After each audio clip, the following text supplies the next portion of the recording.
warahmatullahi wabarakatuh. Hamdan wa syukran lillah, salatan wa salaman ala rasulillah wa ala alihi wa sahbihi wa mawalah.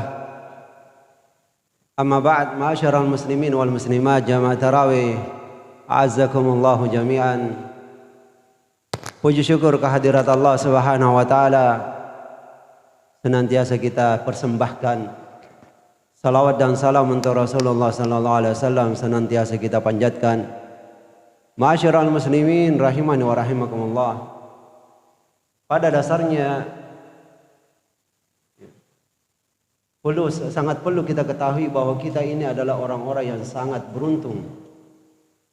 Kita adalah orang-orang yang sangat beruntung, di mana Allah Subhanahu wa taala mempertemukan kita kembali bulan Ramadan dalam keadaan kita beriman dan melakukan puasa Ramadan ini. Menyadari nikmat Allah Subhanahu wa taala itu lebih memungkinkan bagi kita untuk pandai bersyukur.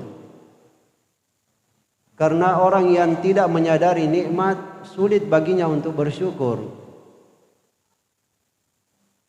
Yang mana sebagian daripada umat ini sangat mengetahui tentang kemuliaan bulan Ramadan, tapi kenyataannya belum menyadari. Orang yang tidak mengalami peningkatan amal soleh di bulan Ramadan ini menunjukkan belum menyadari kemuliaan bulan Ramadan. Andaikan di situ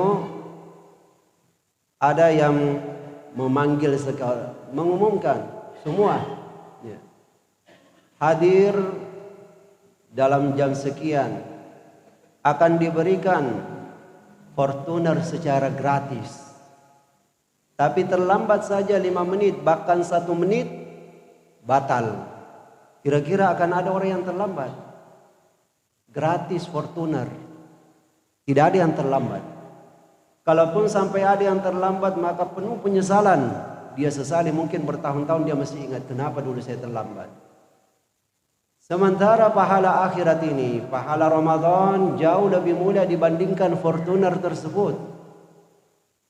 Tapi kenapa semangat tidak sebanding dengan mengejar Fortuner itu? Ini menunjukkan bahwasanya telah diketahui tentang kemuliaan bulan Ramadan tapi belum disadari.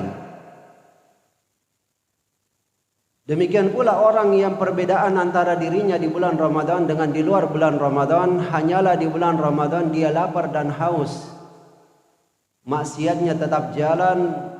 Inilah yang dikatakan oleh Rasulullah sallallahu alaihi wasallam, kam min shaimin laisa lahu min siyamihi illal ju'i wal atash. Betapa banyak orang yang berpuasa yang dia dapatkan dari puasanya hanyalah lapar dan haus. Nauzubillah. Ma'asyiral muslimin, bagian daripada ad-dinun nasiha, agama ini adalah empati, kepedulian. Jangan kita sia-siakan umur kita, jangan kita sia-siakan kesempatan yang Allah Subhanahu wa taala anugerahkan kepada kita sekalian. Kita ini orang-orang yang mendapatkan anugerah. Ya, kita ini orang-orang yang mendapatkan nikmat yang sangat besar. Manfaatkan itu. Pahala dilipat gandakan, ma'asyiral ikhwah. Lalu kaum muslimin dan muslimat rahimana wa rahimakumullah, pada dasarnya kita ini juga memiliki jiwa kompetisi, jiwa berlomba. Ya. Maka dalam keduniaan kita bisa lihat perlombaan sepak bola, bola basket, berbagai macam olahraga, sampai dalam bisnis ada kompetisi, ada perlombaan. Sebagaimana itu, demikian pula dalam agama. Allah Subhanahu wa taala mengatakan fastabiqul khairat, berlomba-lombalah kalian di dalam kebaikan. Allah Subhanahu wa taala mengatakan sabiqu, berlomba-lombalah kalian. Nah, tentunya di dalam perlombaan tersebut, baik perlombaan dunia maupun akhirat. Dalam perlombaan dunia itu bukan sekedar kegiatan itu yang menjadi tujuannya, tapi ada yang ditarget. Sehingga misalnya pertandingan sepak bola bukan sekedar menendang bolanya yang ditarget, tapi ingin mendapatkan kemenangan, ingin mendapatkan piala, apakah piala wali kota, gubernur atau presiden atau piala apa, ingin mendapatkan hadiah-hadiah, sehingga suatu pandangan yang sangat pendek ketika ada orang yang mempersoalkan bodohnya para pemain bola ini, sudah ditendang dikejar lagi, sudah ditendang dikejar lagi. Begitu juga pemain basket, dipantul-pantulkan, lari ke sana kemari. Kalau targetnya sekedar memasukkan bola ke gawang, tunggu orang pergi semua atau beli saja bola berapa, tendang masuk ke gawang. Saat tidak ada orang, kenapa harus tunggu orang kalau sekedar targetnya menendang bola masuk gawang? Bukan itu yang menjadi target. Kita semua ketahui, targetnya adalah ingin menang. Di situ ada kompetisi, di situ ada perlombaan, di situ ada hadiah, di situ ada piala. Demikian pula maksud saya, ketika sebagian orang menanyakan, untuk apa sih puasa? Untuk apa kita melakukan sholat 5 waktu di masjid? Setiap kali dikumandangkan azan, pergi ke masjid, rukuk, sujud berjamaah, untuk apa itu? Jawabannya bukan sekedar itu yang ditarget, tetapi hadiah-hadiah dari Allah Subhanahu wa taala. Sehingga pertanyaan yang sangat pendek pandangannya, kalau itu sekedar untuk apa capek-capek ke masjid bolak-balik? Sama dengan orang yang mempertanyakan itu, untuk apa tendang bola kejar, tendang bola kejar. Ya. Ma'asyiral ikhwah rahimani wa rahimakumullah. Khususnya saya mengerucut kepada persoalan puasa ini. Ya.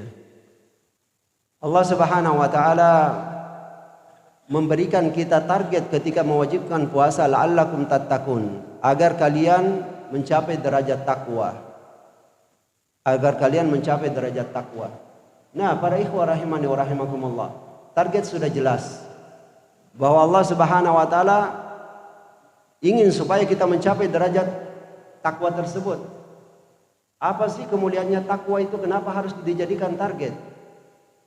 Allah Subhanahu wa taala sebutkan dalam Al-Qur'an, "Inna akramakum indallahi atqakum." Sesungguhnya yang manusia yang paling mulia di antara kalian adalah yang paling bertakwa. Jadi di sisi Allah Subhanahu wa taala, manusia yang paling mulia adalah yang paling bertakwa. Lantas apa arti takwa tersebut? Takwa ini artinya sederhana. Tapi orang yang meraih ketakwaan bukan orang yang biasa. Dia adalah orang yang paling mulia di sisi Allah Subhanahu wa taala. Arti takwa sederhana. Apa itu? Selalu melakukan perintah-perintah Allah dan selalu menjauhi larangan-larangan Allah. Sederhana sekali takwa. Artinya sederhana sekali. Tetapi sekali lagi, orang yang bisa mencapai ini bukan orang biasa. Itulah wali-walinya Allah Subhanahu wa taala yang sebenarnya.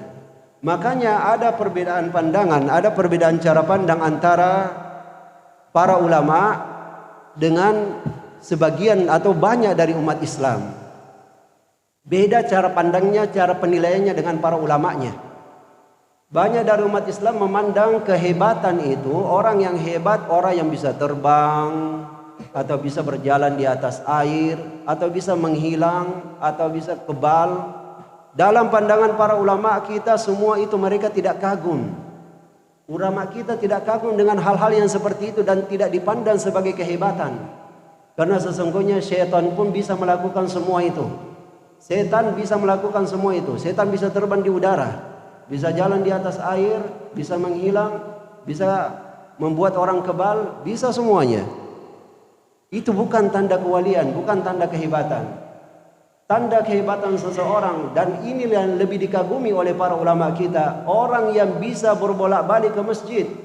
Setiap kali dikumandangkan datang panggilan Allah Subhanahu wa taala, Allahu akbar, Allahu akbar, langsung ke masjid. Itu orang yang lebih patut dikagumi dibandingkan orang yang memiliki ilmu-ilmu seperti itu. Ini harus difahami oleh umat Islam. Ma'asyiral muslimin, supaya targetnya ini jangan salah. Target yang tertinggi di agama ini adalah ketakwaan. Itu bukan sekedar target puasa. Coba telusuri ayat demi ayat dalam Al-Quran. Perintah yang pertama dalam mushaf Al-Quran itu di surat apa, di ayat keberapa?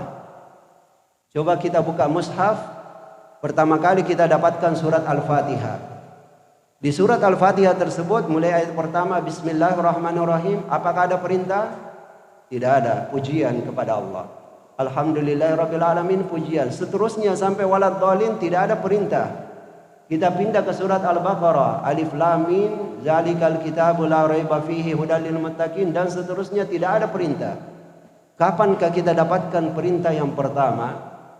Perintah yang pertama kita dapatkan pada ayat 21. Bisa kita lihat, bisa telusuri sendiri. Buka dari awal. Perintah yang pertama kita dapatkan dalam Al-Quran ayat 21 surat Al-Baqarah. Ya ayyuhan nasu ubudu rabbakum alladhi khalaqakum walladhina min qablikum. Wahai sekalian manusia, beribadahlah kalian hanya kepada Rabb, hanya kepada Tuhan yang telah menciptakan kalian dan orang-orang sebelum kalian. La'allakum tattaqun, agar kalian mencapai derajat takwa. Inilah yang dikatakan oleh para ulama kita. Perintah yang paling pertama dalam Al-Quran sekaligus perintah yang paling utama di dalam Islam ini adalah agar beribadah hanya kepada Allah. Dan ternyata targetnya sama dengan target puasa, la'allakum tattaqun, agar kalian bertakwa. Sudah kita bahas tentang arti takwa sederhana. Selalu melakukan perintah Allah, selalu menjauhi larangan Allah. Lebih singkatnya, takwa adalah istiqomah dalam amal soleh. Siapa yang bisa beristiqomah dalam amal soleh, itulah yang sebenar-benarnya walinya Allah Subhanahu wa taala, kekasih Allah Subhanahu wa taala. Jamaah tarawih rahimani wa rahimakumullah. Suatu saat Rasulullah sallallahu alaihi wasallam menunjuk ke dadanya sambil mengatakan at-taqwa hahuna, at-taqwa hahuna, at-taqwa hahuna. Takwa itu di sini, takwa di sini. Wa yushiru ila sadrihi. Beliau menunjuk ke dadanya. Yakni ketakwaan itu ada di dalam kalbu. Kenapa demikian? Karena pada hakikatnya semua tindak tanduk kita ini, semua perbuatan kita berasal dari kemauan. Mau dulu, dengan bahasa lain niat. Berniat dulu, mau dulu baru berbuat. Selama seseorang waras dan sadar, tidak mungkin lain yang dimaui oleh kalbunya, lain juga yang dia buat. Tidak mungkin. Pasti mau dulu kalbunya, baru dia berbuat. Nah, ma'asyiral muslimin,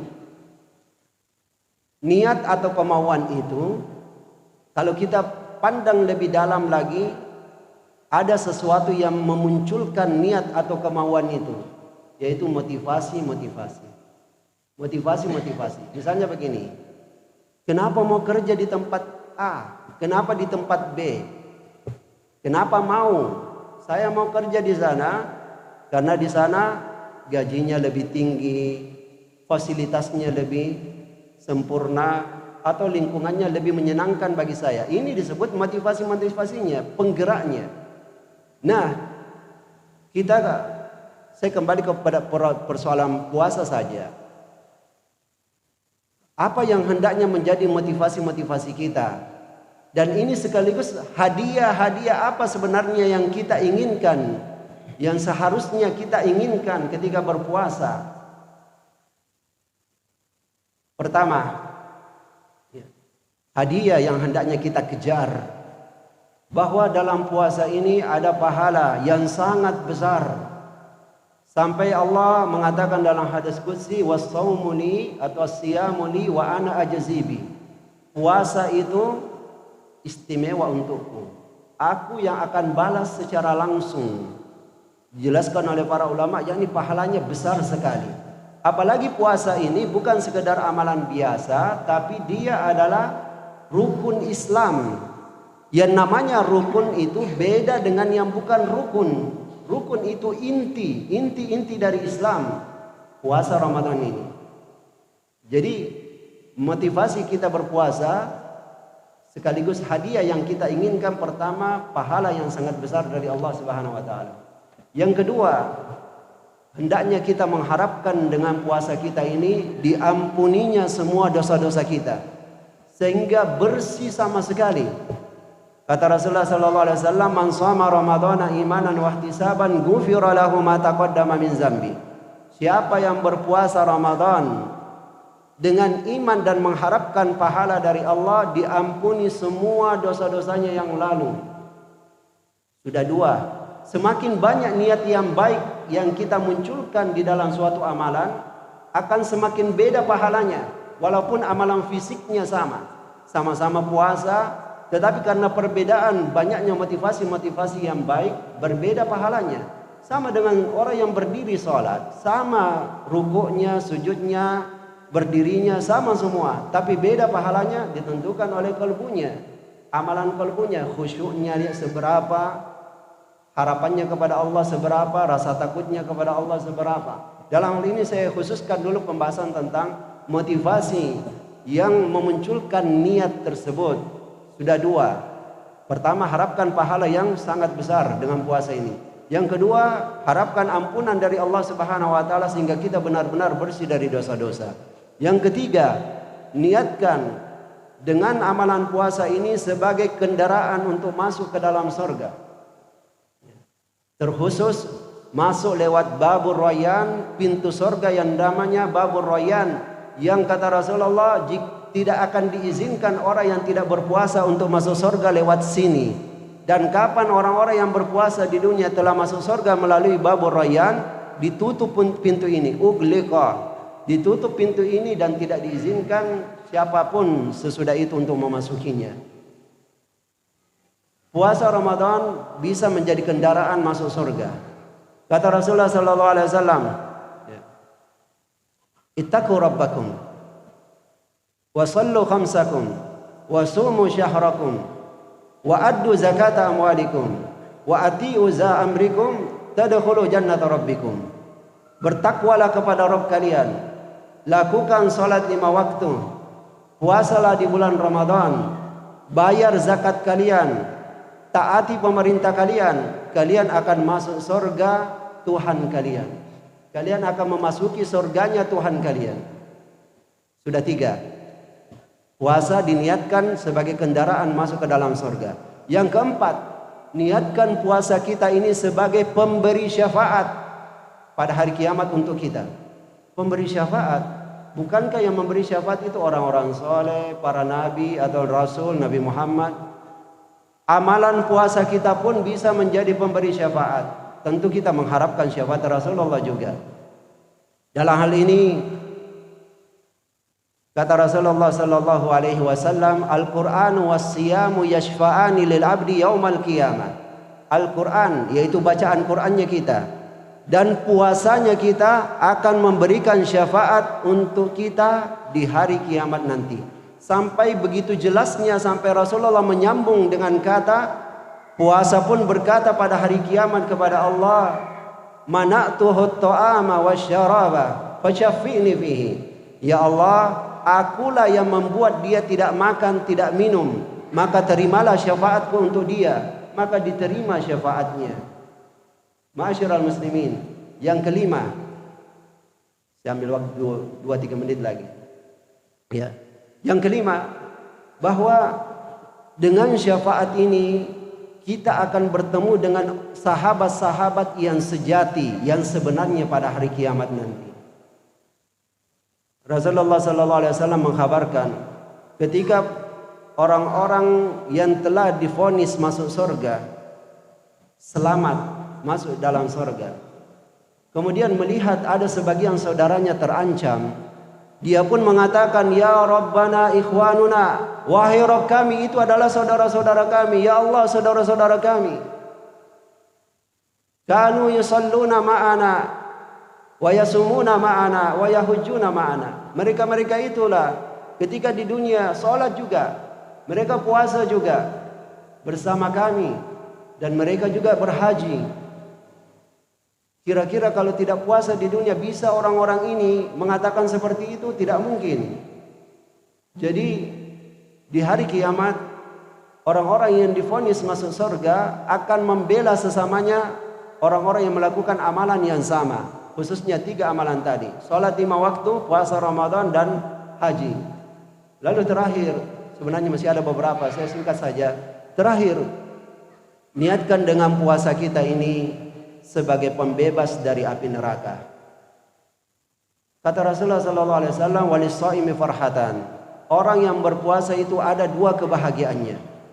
Farhatun inda fitri. Yang pertama ketika berbuka puasa. Ketika berbuka puasa, yaitu di saat dikumandangkan azan maghrib, pasti secara alami tabiat kita sebagai manusia bahagia karena kembali bisa makan dan bisa minum lagi. Tadi kelaparan, tadi kehausan, tiba-tiba halal kembali makan dan minum. Pasti itu secara tabiat kita sangat bahagia. Tapi bukan sekedar itu sebenarnya kebahagiaan kita di saat berbuka. Ada suatu rahasia yang disampaikan oleh Rasulullah SAW. Inna lillahi inda kulli fitrin mutaqa. Allah Subhanahu wa taala di setiap kali berbuka puasa ada orang-orang yang Allah Subhanahu wa taala tetapkan sebagai orang-orang yang bebas dari api neraka. Itu di saat berbuka puasa. Wazalika fi kulli lailatin, dan itu setiap malam. Setiap kali dikumandangkan Allahu Akbar, Allahu Akbar, menunjukkan azan maghrib, di saat itu juga ada orang-orang yang Allah Subhanahu wa taala vonis bebas dari api neraka, akan langsung masuk ke dalam surga secara langsung. Dan itu pula lah waktu yang mustajab untuk berdoa. Mintalah kepada Allah Subhanahu wa taala di saat berbuka puasa tersebut. Itu adalah waktu yang mustajab. Lalu yang kedua adalah kebahagiaan yang kedua, kata Rasulullah, inda liqa'i rabbi, ketika bertemu dengan Allah Subhanahu wa taala, seperti yang Allah sebutkan di dalam surat Al-Haqqah, kulu washrabu hani'an bima aslaftum fil ayyamil khaliyah. Masuklah ke dalam surga, makan dan minumlah sepuasnya kalian, disebabkan apa yang dulu di dunia kalian lakukan. Dijelaskan oleh para ahli tafsir, yang dimaksud dengan apa yang dulu kalian amalkan di dunia adalah puasa, karena balasan itu sesuai dengan amalan. Ketika di dunia kamu menahan lapar dan menahan haus demi aku, sekarang makanlah sepuasmu, minumlah sepuasmu dari kenikmatan surga. Mohon maaf atas segala kekurangan dan jazakumullah khairan atas segala perhatian antum. Wa sallallahu ala nabiyina Muhammad wa ala alihi wa sahbihi wasallam. Summa assalamualaikum warahmatullahi wabarakatuh. Persembahkan oleh Yayasan Haji Muhammad Cengho Sulsel dan Takmir Masjid Muhammad Cengho Goa.